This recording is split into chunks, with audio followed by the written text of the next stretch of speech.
China should not receive most favored nation status for several reasons that I'd like to go into now.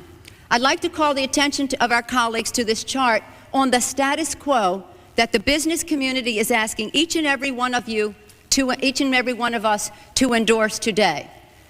Right now we have a $34 billion trade deficit with China, the 1995 figure. It will be over $40 billion for 1996. Since the Tiananmen Square massacre, this figure has increased 1,000%, from $3.5 billion then to about $34 billion now. In terms of tariffs, I think it's interesting to note that the average U.S. MFN tariff on Chinese goods coming into the United States is 2%, whereas the average Chinese MFN tariff on U.S. goods going into China is 35%. Is that reciprocal? On exports, China only allows certain industries into China, of U.S. Industries into China, and therefore only 2% of U.S. exports are allowed into China. On the other hand, the U.S. allows China to flood our markets with a third of their exports, and that'll probably go over 40%, and it's limitless because we have not placed any restriction. In terms of jobs, this is the biggest and cruelest hoax of all. Not only do we not have market access, not only do they have prohibitive tariffs, not only are our exports not let in very specifically, but China benefits with at least 10 million jobs from U.S.-China trade.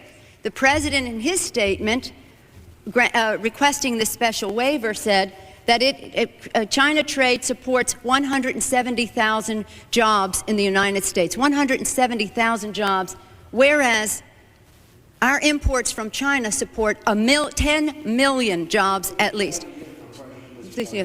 You're saying that 170,000 jobs are created in the United States by the China trade, but aren't there many more jobs that are lost in the United States? Well, that's my point that I was getting to. I appreciate the gentleman for focusing on that. The fact is that U.S.-China trade is a job loser.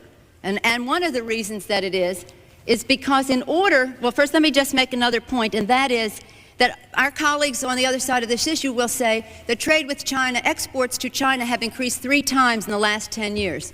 They have. But they fail to mention that imports from China have increased 11 times, thereby leading to this huge trade deficit.